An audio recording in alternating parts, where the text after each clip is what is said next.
ఇక ఈరోజు అనగా 28వ తేదీ ఏప్రిల్ నెల 2024 ఆదివారం. ఇక కల్కిరి మార్కెట్కు సంబంధించిన దిగుమతి మరియు ధరల వివరాలు ఈ వీడియోలో అయితే తెలుసుకుందాము.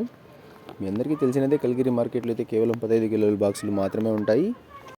దిగుమతి విషయానికి వస్తే మన దిగుమతి అయితే నిన్నటికన్నా ఈరోజు కూడా ఎక్కువగానే వచ్చింది.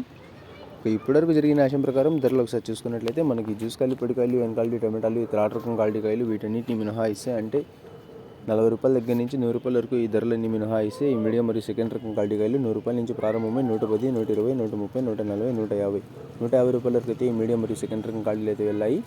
100 రూపాయల నుంచి ప్రారంభమై 150 రూపాయల వరకు అయితే ఈ మీడియం మరియు సెకండ్ రకం క్వాలిటీలు అయితే వెళ్ళాయి. ఇక ఈ ఫస్ట్ రకం క్వాలిటీ కాయలు అలాగే సూపర్ ఫైన్ టాప్ క్వాలిటీ విషయానికి వస్తే 150 రూపాయల నుంచి ప్రారంభమై 160, 170, 180, 190, 200 సూపర్ ఫైన్ టాప్ క్వాలిటీలు ఉంటే మాత్రమే అక్కడక్కడ 1-2 లాట్లు 210 రూపాయల వరకు అయితే వాళ్ళ కల్కిరి మార్కెట్లో టాప్ అయితే వేశారు. 150 రూపాయల నుంచి ప్రారంభంగా 210 రూపాయల వరకు అయితే ఫస్ట్ రకం క్వాలిటీ కాయలు అలాగే సూపర్ ఫైన్ టాప్ క్వాలిటీలు అయితే వెళ్ళాయి. దిగుమతి అయితే ఎక్కువగానే వస్తుంది. ధర అయితే వాళ్ళ టాప్ అండ్ టాప్ ధర 210 రూపాయల వరకు అయితే వేశారు. ఇక ఇవ్వండి వాళ్ళ కల్కిరి మార్కెట్కి సంబంధించిన దిగుమతి మరియు ధరల వివరాలు. ఇన్ఫర్మేషన్ నచ్చినట్లయితే లైక్ చేయండి, షేర్ చేయండి. మన ఛానల్ని కొత్తగా చూస్తున్నట్లయితే ప్లీజ్ సబ్స్క్రైబ్ చేసుకోండి. Thanks for watching this video.